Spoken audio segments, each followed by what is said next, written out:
சிக்கந்தர் தர்காவுக்கு அமைதியான முறையில யாத்திரை போய்கிட்டு இருந்தவங்க நடுவுல இந்த திமுக ஆட்சியில போன வருடம் ஆடை எடுத்துக்கிட்டு போய் அங்க பலி கொடுக்கலாம், வெட்டலாம் அப்படின்னு ஆரம்பிச்சாங்க. அங்கதான் பிரச்சனை வந்துச்சு. இத்தனை காலமா இத மறந்து போயிருந்த இந்துக்கள் பொறுத்தது போதும் அப்படின்னு பொங்கி எழுந்துட்டாங்க.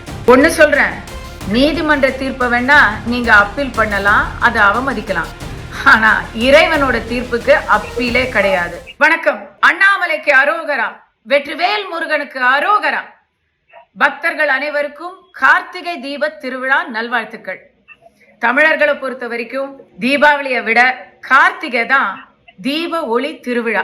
திருவண்ணாமலையில ஈசனே அக்னி ரூபமாக நிலை பெற்று வீற்று இருக்கிறார் அப்படின்னு நம்ம நம்புறோம். அதை வலியுறுத்தும் விதமாக, விளக்கும் விதமாக மலைக்கு மேல ஜோதியை ஏற்றி கார்த்திகை தீபத்தை கொண்டாடுறோம். இது உங்க எல்லாருக்கும் தெரியும். அதே போல திருப்பரங்குன்றம் முருகனுடைய முதலாம் படை வீடு திருப்பரங்குன்றத்தில் மலை மீது தீபம் ஏற்றி கொண்டாடும் வழக்கம் நூற்றாண்டு காலமாக இருந்து வருகிறது. இப்ப இல்ல.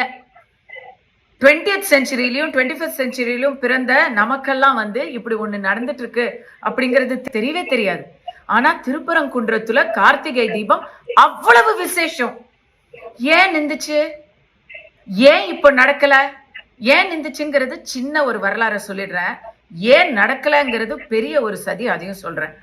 ஏன் நின்றுச்சுன்னு சொன்னா 1947 அந்த டைம்ல நமக்கு சுதந்திரம் கிடைச்ச நேரத்துல இரண்டாம் உலக போர்க்கால நடவடிக்கையில ஆங்கிலேயர், அப்ப 1945 வரைக்கும் இல்லைங்களா, இரண்டாம் உலக போர்ல மலை மேல ஒரு பெரிய தீபம் எல்லாம் ஏத்தினாலோ இல்ல பெரிய வெளிச்சம் இருந்தாலோ அது போர் சமயத்துல ஆபத்து, எல்லாரும் கூடுற இடம் வேற. அப்படிப்பட்ட திருவிழால பெரிய பெரிய லைட் எல்லாம் இருந்தா எதிரிக்கு தெரியும் அப்படிங்கிற காரணத்துக்காக அதை நிறுத்தி வச்சிருந்தாங்க. இது இந்தியா முழுக்க இருக்கக்கூடிய பல ஆன்மீக தலங்களுக்கு பொருந்தும். ஒரு பிளாக் அவுட் ரூல்ஸ் தான் இருந்துச்சு. அதுக்கப்புறம் போர் முடிஞ்சு போச்சு, ஆங்கிலேயனே கூட வெளியே போயாச்சு. ஆங்கிலேயம் விட்டுட்டு போன அந்த ரூல் தமிழ்நாட்டுல மட்டும் இருந்துகிட்டே இருந்தது. அதுவுமே அரசியல் சாசனம் அப்படின்னு ஒண்ணு நாம வரைஞ்சதும் குடியரசான இந்தியாவில 1952லயே இதெல்லாம் அரசியல் சாசனத்துக்கு எதிரான விதிமுறைகள், இதையெல்லாம் எப்பவோ தூக்கி எறிய வேண்டியது அப்படின்னு சொல்லி தீர்ப்பு கொடுத்துட்டாங்க. 1952ல இருந்து திருப்பரங்குன்றத்துல மீண்டும் முருகனை போற்றி வணங்கி கார்த்திகை தீபம் ஏற்ற வேண்டும். ஏன் ஏற்றல? ஆரம்பத்துல இங்க நீதி கட்சி, தமிழ்நாட்டுல கடவுள் மறுப்பு கொள்கை மிகப்பெரிய அளவுல பரப்பிய கட்சி நீதி கட்சி. அதுக்கப்புறம் அதுதான் திராவிடர் கழகம் அப்படிங்கிற ஒரு கிளையாகவும் மாறியது. அவங்களுடைய கடவுள் மறுப்பு கொள்கைக்கு ஏற்கனவே நிறுத்தின தீபத்தை எதுக்கு ஏத்துறது அப்படின்னு அவங்களுக்கு தோணிச்சா என்னன்னு தெரியல. அவங்க இதற்கான எதிர்ப்பை தெரிவிச்சிருக்கிறாங்க. போக போக போக உடனடியா நம்ம நாட்டுல உங்களுக்கு தான் தெரியும்ல, ஒரு ஏதாவது ஒரு பிரச்சனை இருந்தா அது இழுத்துட்டே இருக்கும். அதுக்கான ஒரு சொல்யூஷன் கிடைக்கவே கிடைக்காது. கோர்ட் வாசப்படியை மிதிச்சுட்டா போதும், அதுக்கப்புறம் அது பாட்டு இழுத்துட்டு இருக்கும். கடைசியில ஜனங்க மறந்துட்டு அடுத்த பிரச்சனையை பார்க்க போயிருவாங்க. இப்படி பல்லாண்டு காலமாக மறந்து போயிருந்த திருப்பரங்குன்றத்தின் மேன்மை மகிமை இந்த திமுகவுடைய ஆட்சியில மறுபடியும் நம்ம எல்லாருக்கும் அவங்க அதை நினைவூட்டினதுக்கு அவங்களுக்கு நாம நன்றி கூட தெரிவிச்சுக்கணும். ஏன்னா திருப்பரங்குன்றத்தை பொறுத்த வரைக்கும் அங்க ஒரு சிக்கந்தர் தர்கா அப்படிங்கிறது மலை மேல இருக்கு. கோயிலுக்கு போயிருக்கிறவங்க எல்லாருக்கும் தெரிஞ்சிருக்கும். திருக்கோயில் மலை அடிவாரத்துல இருக்குதுங்க. மலை மேல கார்த்திகை தீபத்தூண் இருக்குது. நடு வழியில சிக்கந்தர் தர்கா இருக்குது. வருடம் அந்த சிக்கந்தர் தர்காவில் முஸ்லிம்கள் ஒரு யாத்திரை மாதிரி போய் அங்க போய் வழிபடுறது வழக்கம். ஒரு தரம், வருடத்துல ஒரு தரம். இதெல்லாம் எந்தவித பிரச்சனையும் இல்லாம அழகான ஒரு மத நல்லிணக்கத்தோட தான் நடந்துகிட்டு இருக்கு. இதுல இந்த மத நல்லிணக்கம் கெட்டு போயிரும், அதனால அங்க தீபத்தை ஏத்தக்கூடாது, மலை மேல போய் தீபம் ஏத்தவே கூடாது அப்படின்னு அடம் பிடிச்சது யாருன்னு, இதுல அரசியல் மீன் பிடிச்சது யாரு அப்படிங்கறது உங்களுக்கு இத்தனை நேரம் புரிஞ்சிருக்கும்.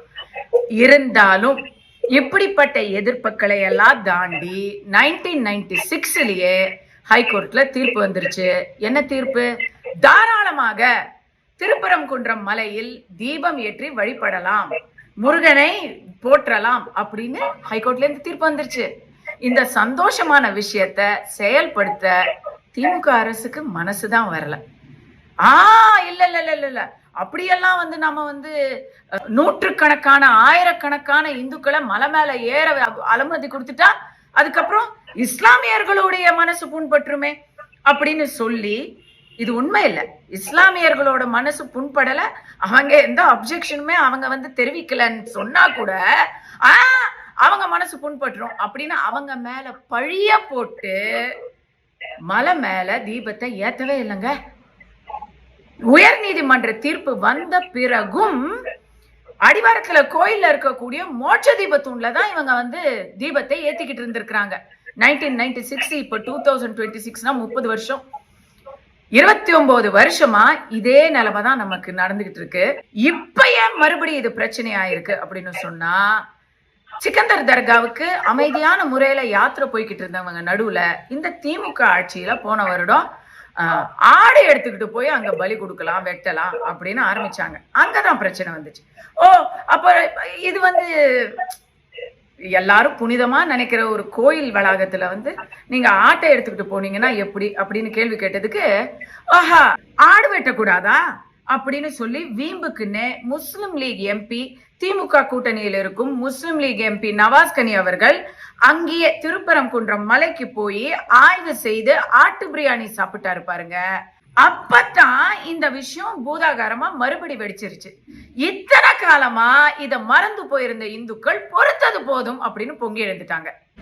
இப்ப மறுபடி நீதிமன்ற கதவை தட்டுறாங்க இந்து முன்னணி மற்றும் இந்து மக்கள் கட்சி முதலிய இந்துத்துவ அமைப்புகள். மீண்டும் நமக்கான ஒரு நல்ல தீர்ப்பை வாங்கியிருக்கிறாங்க. 2 நாள் முன்னாடி மீண்டும் ரொம்ப தெளிவாவே சொல்லிட்டாங்க, தாராளமாக மலை உச்சியில் இருக்கக்கூடிய தீபத்தூணில் நாம் கார்த்திகை தீபம் ஏற்றி வழிபடலாம். அதனால 50 அடி தள்ளி இருக்கக்கூடிய தர்காவுக்கு எந்த பிரச்சனையும் வரல. இன்னும் சொல்ல போனா எல்லா இஸ்லாமியர்களும் தர்காவுக்கு யாத்திரை போவதும் இல்லை. அது ரொம்ப ஒரு குறிப்பிட்ட அளவினர் தான் போறாங்க. சோ இது இது எத்தனையோ வருஷமா மத நல்லிணக்கத்துக்கு உதாரணமா இருக்கக்கூடிய மதுரையில எந்த ஒரு பிரச்சனையும் உண்டு பண்ணாது அப்படின்னு எல்லா தரப்பினரையும் கலந்து ஆலோசித்த பின் உயர் நீதிமன்றத்துல ஒரு சீரான அறமான தீர்ப்பை கொடுத்திருக்கிறாங்க. என்ன தீர்ப்பு? தாராளமா நீங்க போய் சாமி கும்பிடலாங்க, தீபம் ஏத்தலாங்கன்னு. இத இஸ்லாமிய குழுக்கள் வரவேற்ற நிலையில், முருக பக்தர்கள் உலகம் முழுதும் இதை வரவேற்ற நிலையில், எல்லோரும் இன்று கார்த்திகை தீபத்தை எதிர்பார்த்து கொண்டிருந்த நிலையில் இதற்கான அப்பீல் இது செய்யவே கூடாது, இதனால எங்களுடைய பிரச்சனைக்கு மேல பிரச்சனை ஆகும் அப்படிங்கிற ஒரு பொய்ய கையில எடுத்துக்கிட்டு போய் மேல்முறையீடு செய்திருக்கிறது யாருன்னு பாத்தீங்கன்னா தமிழக அறநிலையத்துறை. கோயில்களின் சீரையும் சிறப்பையும் மகிமையும் போற்ற வேண்டிய தமிழக அறநிலையத்துறை அவங்களுடைய அந்த கோயில் செயலாளரையே கூப்பிட்டு, இல்ல நீங்க எப்படி தீர்ப்பு கொடுக்கலாம், தீபம் எங்க ஏத்தணும்னு கோயில் நிர்வாகம் தான் முடிவு பண்ணணும் அப்படின்னு ஒரு சப்பக்கட்டை எடுத்துக்கிட்டு போய் தடை வாங்க முயற்சி பண்ணிட்டு இருக்கிறாங்க. கேட்கறதுக்கே எப்படி இருக்கு. இதுக்கு மீண்டும் சொல்றேன், இதற்கான ஆட்சேபனைய வேற யாரும் சொல்லல, இன்றைய திமுக அரசின் அறநிலையத்துறை தான் சொல்லிக்கிட்டு இருக்கு. நிர்வாகம் தான் முடிவு பண்ணணும்னு சொல்றாங்களே. உங்களுக்கு ஒரு விஷயம் தெரியுமா?